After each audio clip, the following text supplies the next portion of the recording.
Jesucristo, el Verbo viviente, es el único medio de salvación. Él es el centro del pensamiento de nuestra vida, la fuente y la autoridad de la doctrina. El principal propósito de la vida de Cristo fue la obediencia a los mandamientos, exaltando la ley de Dios como un reflejo de su carácter. El principal mensaje a ser predicado en el mundo, basado en Apocalipsis 14, está representado por 3 ángeles llevando el Evangelio eterno al mundo entero. Este mensaje se basa en los encantos inigualables de Cristo y declara que la hora del juicio ha llegado y llama a obedecer los mandamientos de Dios. Mediante su palabra, Dios ha comunicado a los hombres el conocimiento necesario para la salvación. Las Santas Escrituras deben ser aceptadas como dotadas de autoridad absoluta y como revelación infalible de su voluntad. Y aunque el canon de las Escrituras inspiradas está cerrado, el Espíritu Santo continúa iluminando, amonestando y confortando al pueblo de Dios a través del testimonio de Jesús, el Espíritu de profecía. El camino a la vida se traza a través de un camino angosto que debe ser recorrido con confianza en las promesas que Dios dejó a hombres y mujeres fieles que dedicaron sus vidas hasta la muerte por el Evangelio eterno. Los fundadores de la Iglesia soñaron con el día en que la revelación sería una realidad en sus vidas. Miraron con los ojos de la fe a aquel día glorioso cuando finalmente la promesa sería cumplida en la venida magistral de Jesucristo a esta tierra para recompensar a cada uno según sea su obra.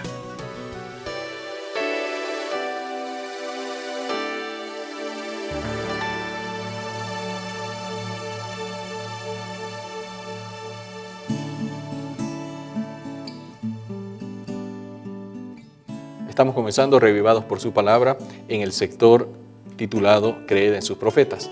Nosotros cada día tenemos este compromiso y con todo gusto nos encontramos con ustedes, amigos. Sabemos que también juntos estamos aprendiendo, estamos recorriendo este camino y claro, tenemos que asirnos de la mano del autor de la palabra y también del autor de la inspiración profética. Para complementar este estudio, estamos nuevamente con el pastor Bruno Razo, quien nos trae las citas, los párrafos inspirados que complementan nuestro estudio. Y lo hacemos, Pastor Eber, con mucho gusto porque sentimos el privilegio y la responsabilidad que Dios nos da de compartir su palabra y su mensaje. Y también lo hacemos con mucho gusto porque sentimos que muchos nos convocamos todos los días con la misma necesidad de buscar a Dios, buscar su palabra, sabiendo que en Dios estamos seguros y en sus profetas podemos ser prosperados. Ya hemos visto, ya hicimos la lectura bíblica de Levítico 13 y ahora vamos a profundizar a través del espíritu de profecía. Pastor, todo el capítulo 13, como ya nos mencionó, está hablando sobre las regulaciones de cómo prevenir el tema de esta enfermedad que en ese momento era la más terrible enfermedad, que era la lepra. Hoy la conocemos como una enfermedad de Hansen, pero igual sigue siendo muy temida, mucho más en aquella época. Y entonces tenían que realizarse ciertas previsiones, ¿no? Ahora, ¿cuáles eran esas previsiones con respecto a la lepra y qué nos amplía el espíritu de profecía? Voy a compartir textualmente la declaración. Según la ley ritual, el leproso era declarado inmundo y así también quedaba todo lo que llegase a tocar. O sea, por la ley ritual se consideraba que esa enfermedad, que era contagiosa, lo hacía inmundo a él y todo lo que él tocaba. Como si ya estuviera muerto, era excluido, el leproso, ¿no? Como si ya estuviera muerto, era excluido de las moradas de los hombres. El sospechoso de lepra tenía que presentarse a los sacerdotes para que lo examinasen y dictaminasen sobre su caso. Y si era declarado leproso, quedaba aislado de su familia y también separado de la congregación de Israel y condenado a no tratar sino con los que adolecían de la misma enfermedad. Era una manera de protegerse, protegerlo a él, de proteger a la familia y de proteger a la comunidad. Claro. Y la declaración termina diciendo que ni los reyes ni los gobernantes quedaban exentos de esta regla. El monarca atacado por esta terrible enfermedad tenía que abdicar y huir de la sociedad. Así que había algunas condiciones de previsión en relación a los que eran afectados por la lepra. Después las costumbres y el egoísmo de los seres humanos y los temores de los seres humanos fueron acrecentando más males para un leproso, ¿no? Claro. Y por eso cuando vemos a Jesús desarrollando su ministerio en los evangelios, vemos a un Jesús que toca al leproso, que escucha, que lo atiende y que finalmente resuelve también sus problemas de salud física y espiritual. Ahora, hablando del tema de que fue aumentando ese temor y ese prejuicio contra los leprosos, se dice que incluso se les impuso una norma, yo diría, no solo preventiva, sino también vergonzosa. Ellos mismos tenían que publicar su estado gritando, inmundo, inmundo. Así es. Como para decir, nadie se acerque a mí. Hasta en los días de Jesús pasa eso, ¿no? Ajá. Soy inmundo, soy inmundo. O sea, era la obligación, ellos tenían que advertirle a los otros que se cuiden de ellos. Qué cosa. Me imagino que los leprosos han debido ser considerados menos que seres humanos, ¿no? Mirados prácticamente con un desdén absoluto. Y sobre todo cuando se le agrega un concepto que ya aparece en las culturas bíblicas y que también se lo considera así en algunas culturas actuales, y es que cada vez que nosotros enfrentamos un problema, una enfermedad, por algo será. Es el dedo de Dios, es el castigo de Dios. Así que encima alguien que es enfermo tiene que decir, te lo mereces, por algo será.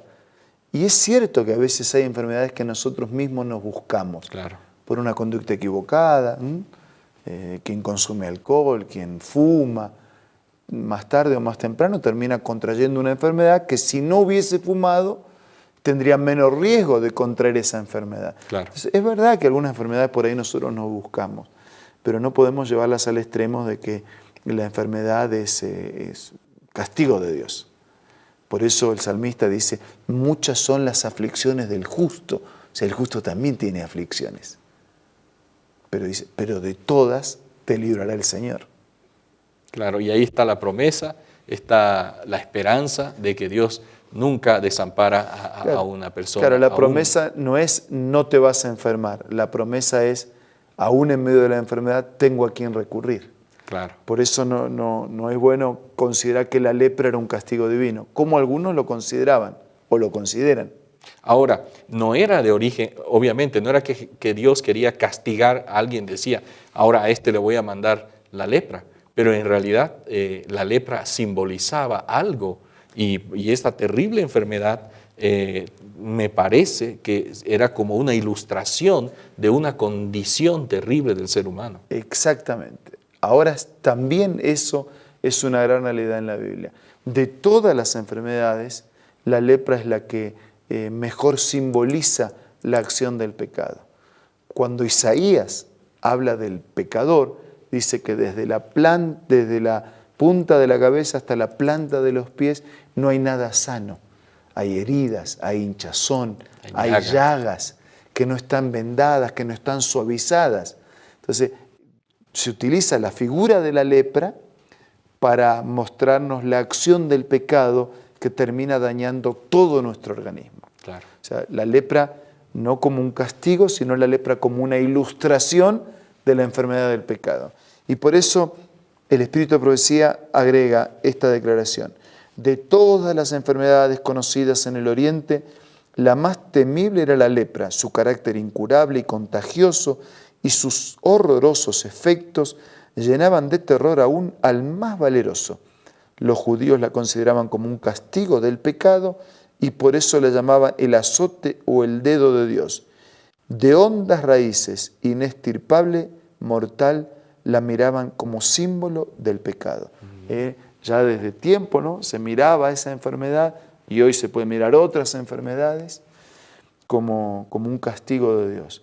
Lo que sí está claro es que la lepra era una representación del pecado y un símbolo de la peor enfermedad. Si físicamente hablando, podemos decir esta era la peor enfermedad, espiritualmente hablando, en la integralidad del ser hablando, el pecado es la peor enfermedad.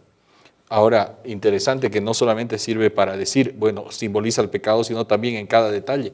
La lepra va carcomiendo la materia, la carne, y el que está enfermo muere en vida poco a poco.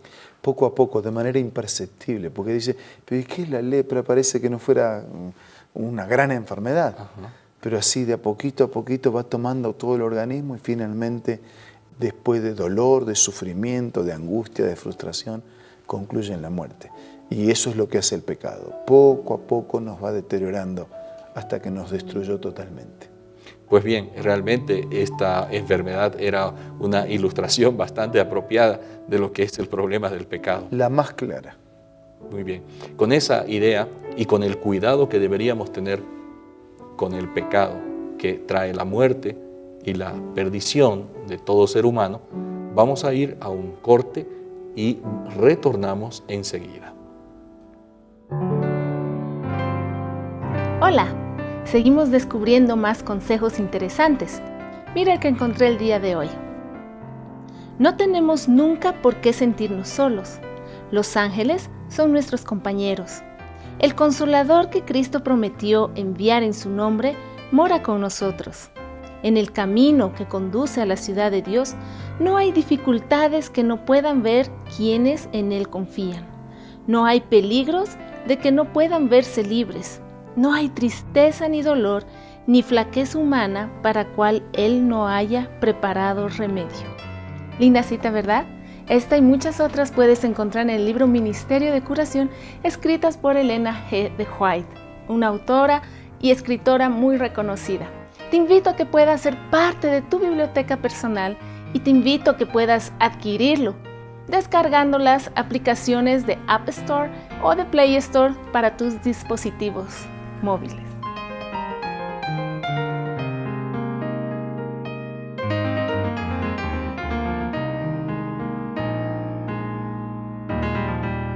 Mis amigos, tenemos una invitación cordial y también el cierre con una oración en la voz del pastor Bruno Razo.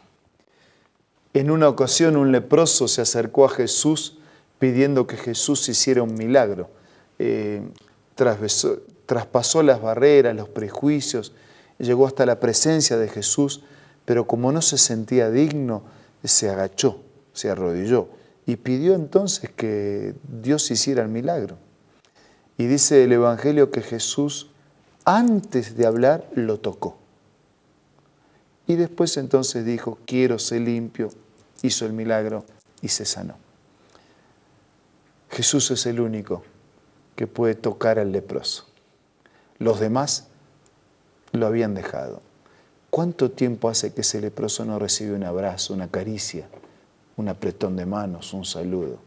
Antes de hablar, Jesús ya estaba dando esperanza al tocar al leproso. Tal vez haya alguien allí, no sé dónde, en algún lugar, que se sienta en su familia, en su trabajo, en su comunidad, en su vida espiritual, tan solo, tan alejado de todo, tan vacío de todo, como el más de los leprosos. Y Jesús puede tocar, sanar, curar y salvar. Ahora vamos a orar.